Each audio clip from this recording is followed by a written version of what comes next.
Hey readers, it's Miss Winter here. We are going to be reading the next chapter in our read aloud book. And as you recall, we are reading The City of Ember. So we actually just read the introduction, so we are moving on now to chapter 1. So here we go. Chapter 1, Assignment Day. In the City of Ember, the sky was always dark. The only light came from great flood lamps mounted on the buildings and at the tops of poles in the middle of the larger squares. When the lights were on, they cast a yellowish glow over the streets. People walking by threw long shadows that shortened and then stretched out again. When the lights were off, as they were between 9 at night and 6 in the morning, the city was so dark that people might as well have been wearing blindfolds. Sometimes darkness fell in the middle of the day. The City of Ember was old, and everything in it, including the power lines, was in need of repair. So now and then the lights would flicker and go out. These were terrible moments for the people of Ember. As they came to a halt in the middle of the street, or stood stock still in their houses, afraid to move in the utter blackness, they were reminded of something they preferred not to think about, that some day the lights of the city might go out and never come back on. But most of the time life proceeded as it always had. Grown people did their work, and younger people, until they reached the age of 12, went to school.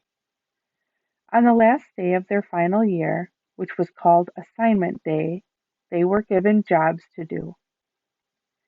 The graduating students occupied room 8 of the Ember School. On Assignment Day of the year 241, this classroom, usually noisy first thing in the morning, was completely silent.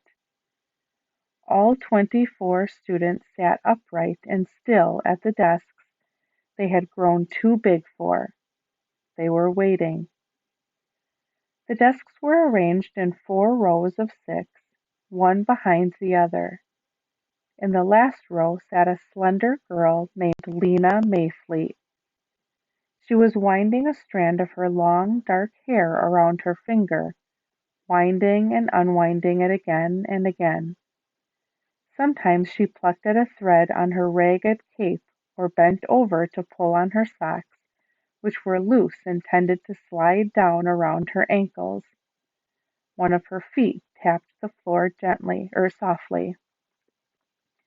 In the second row was a boy named Doone Harrow.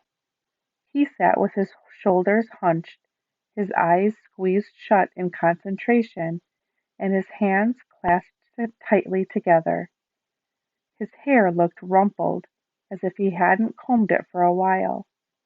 He had dark, thick eyebrows, which made him look serious at the best of times, and, when he was anxious or angry, came together to form a straight line across his forehead. His brown corduroy jacket was so old that its ridges had flattened out. Both the girl and the boy were making urgent wishes. Doone's wish was very specific. He repeated it over and over again, his lips moving slightly, as if he could make it come true by saying it 1,000 times. Lena was making her wish in pictures rather than in words. In her mind's eye, she saw herself running through the streets of the city in a red jacket. She made this picture as bright and real as she could. Lena looked up and gazed around the classroom, or around the schoolroom. She said a silent goodbye to everything that had been familiar for so long. Goodbye to the map of the City of Ember in its scarred wooden frame, and the cabinet whose shelves held the Book of Numbers, the Book of Letters, and the Book of the City of Ember. Goodbye to the cabinet drawers labeled New Paper and Old Paper. Goodbye to the 3 electric lights in the ceiling that seemed always, no matter where you sat, to cast the shadow of your head over the page you were writing on. And goodbye to their teacher, Miss Thorne, who had finished her last day of school speech, wishing them luck in the lives they were about to begin. Now, having run out of things to say, she was standing at her desk with her frayed shawl clasped around her shoulders. And still the mayor, the guest of honor, had not arrived. Someone's foot scraped back and forth on the floor. Miss Thorne sighed. Then the door rattled open, and the mayor walked in. He looked annoyed, as though they were the ones who were late. "Welcome, Mayor Cole," said Miss Thorne. She held out her hand to him. The mayor made his mouth into a smile. "Miss Thorne," he said, enfolding her hand, "greetings. Another year." The mayor was a vast, heavy man, so big in the middle that his arms looked small and dangling. In one hand he held a little cloth bag. He lumbered to the front of the room and faced the students. His gray, drooping face appeared to be made of something stiffer than ordinary skin. It rarely moved except for making the smile that was on it now. "Young people of the highest class," the mayor began.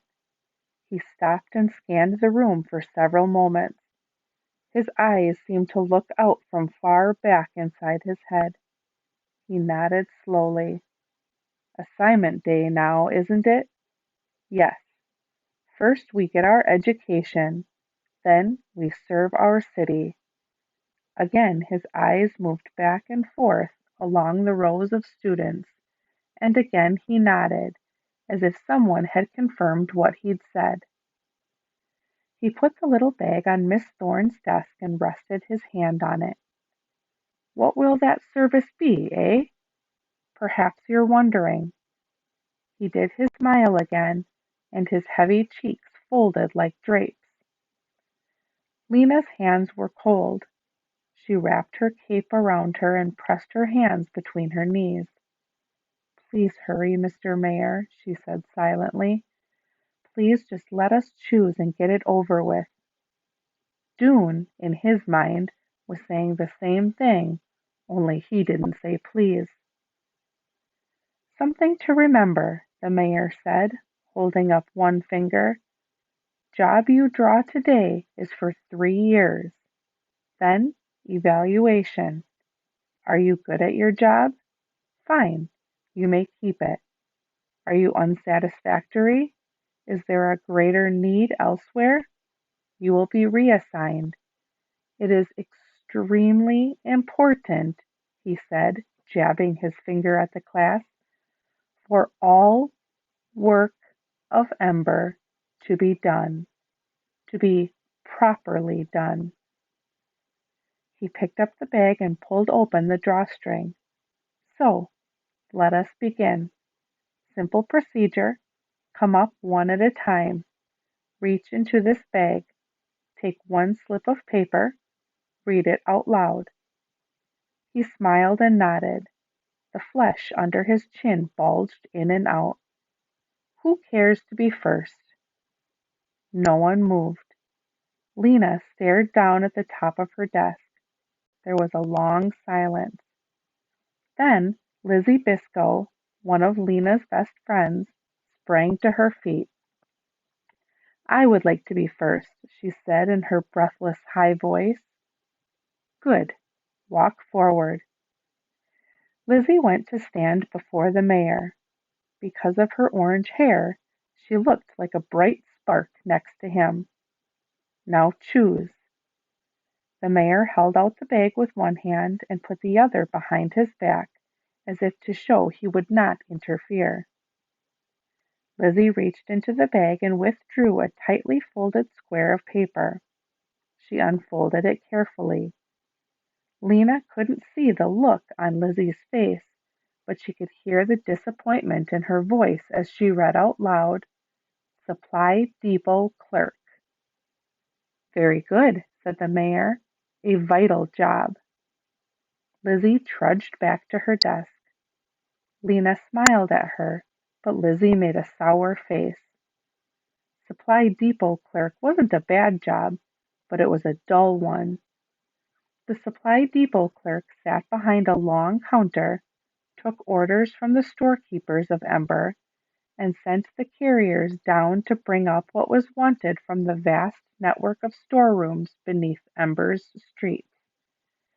The storerooms held supplies of every kind: canned food, clothes, furniture, blankets, light bulbs, medicine, pots and pans, reams of paper, soap, more light bulbs. Everything the people of Ember could possibly need. The clerks sat at their ledger books all day, recording the orders that came in and the goods that went out. Lizzie didn't like to sit still. She would have been better suited to something else, Lena thought. Messenger, maybe, the job Lena wanted for herself. Messengers ran through the city all day, going everywhere, seeing everything. Next, said the mayor.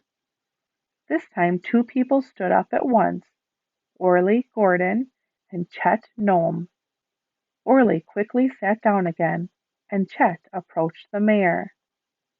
Choose, young man, the mayor said. Chet chose. He unfolded his scrap of paper.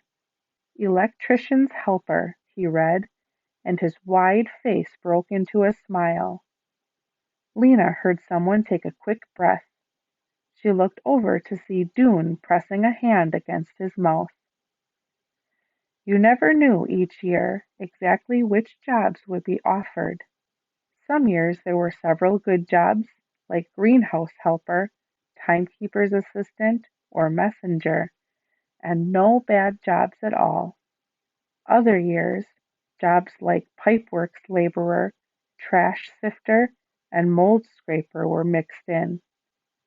But there would always be at least 1 or 2 jobs for electrician's helper.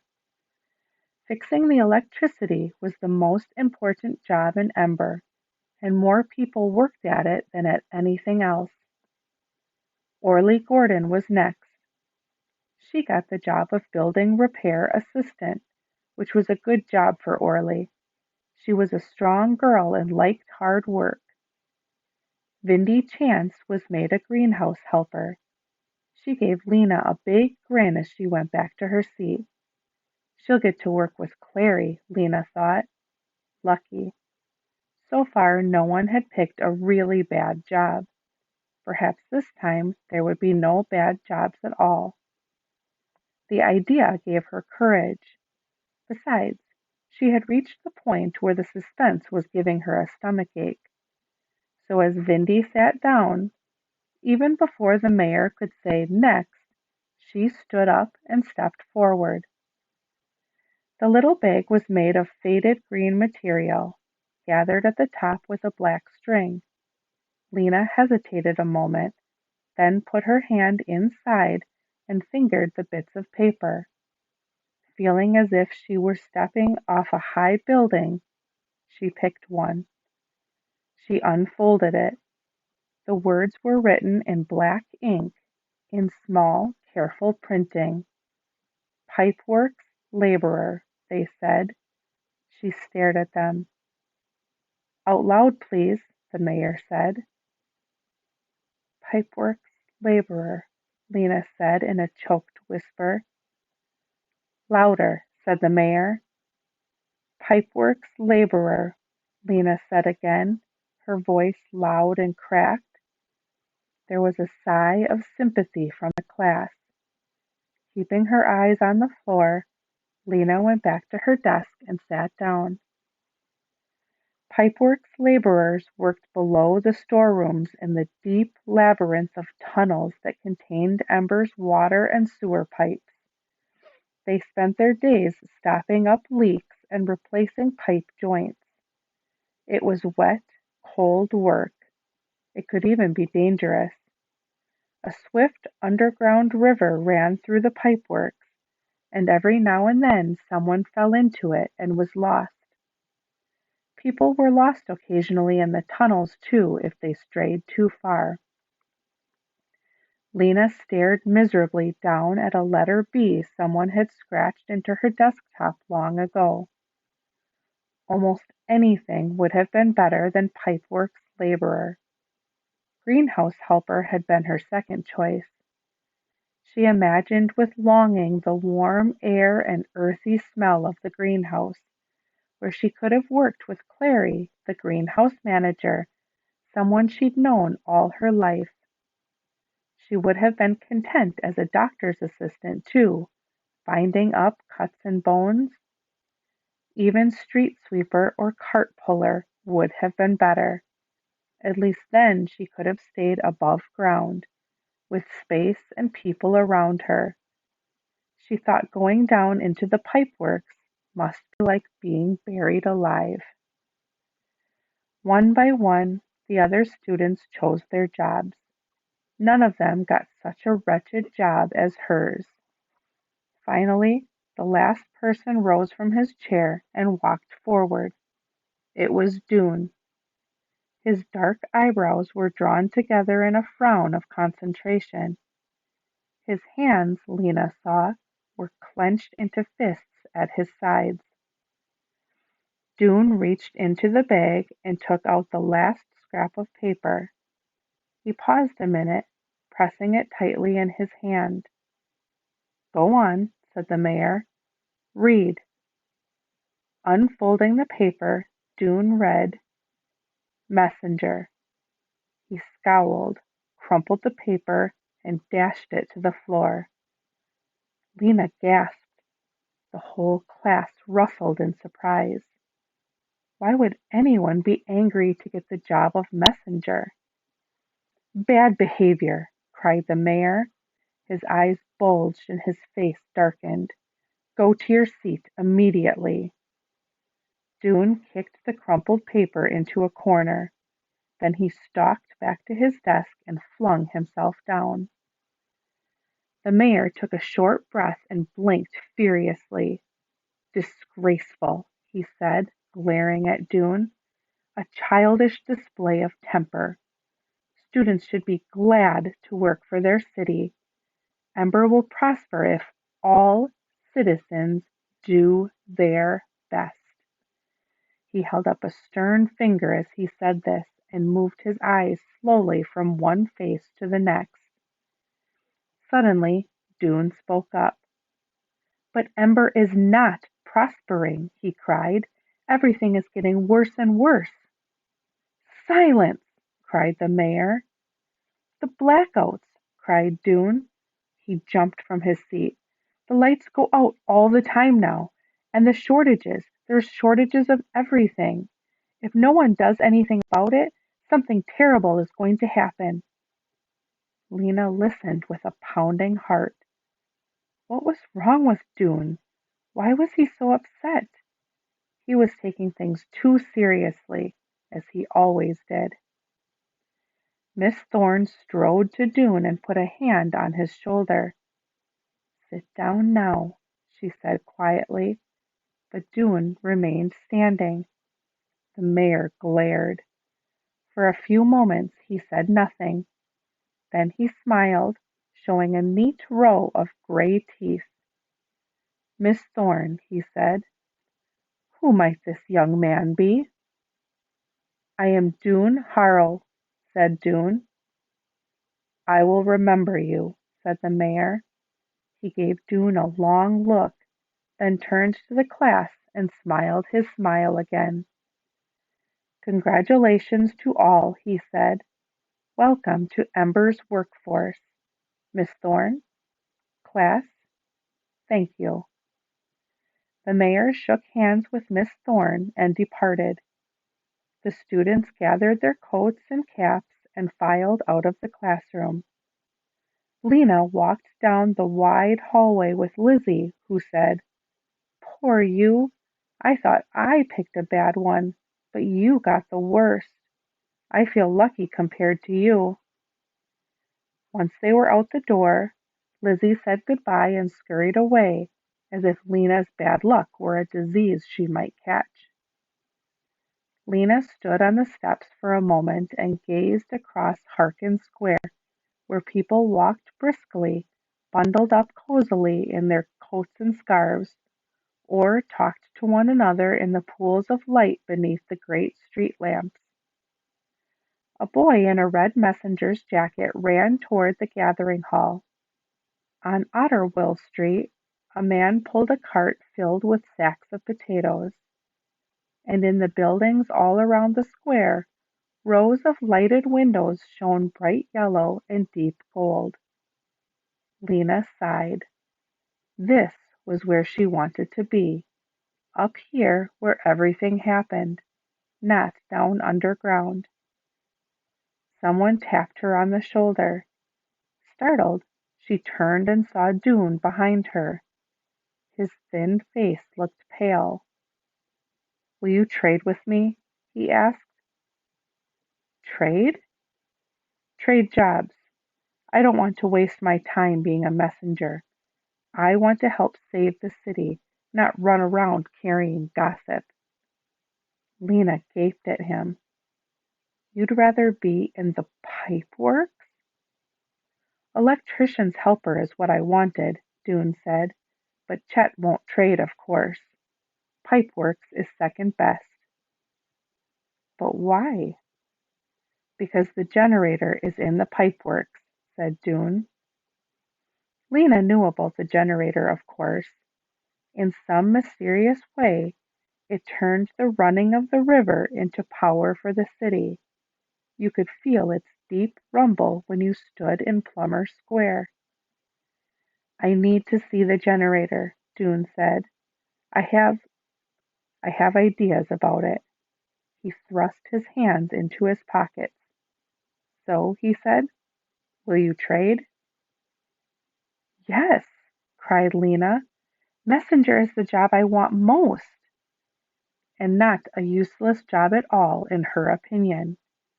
People couldn't be expected to trudge halfway across the city every time they wanted to communicate with someone. Messengers connected everyone to everyone else. Anyway, whether it was important or not, the job of messenger just happened to be perfect for Lena. She loved to run. She could run forever. And she loved exploring every nook and cranny of the city, which was what a messenger got to do. "All right, then," said Dune. He handed her his crumpled piece of paper, which he must have retrieved from the floor. Lena reached into her pocket, pulled out her slip of paper, and handed it to him. "Thank you," he said. "You're welcome," said Lena. Happiness sprang up in her, and happiness always made her want to run. She took the steps 3 at a time and sped down Broad Street toward home. All right, readers, that is where we will end for today. I hope you enjoyed this first chapter. Make sure you go back into Canvas now to answer our discussion question for today. And have a great day.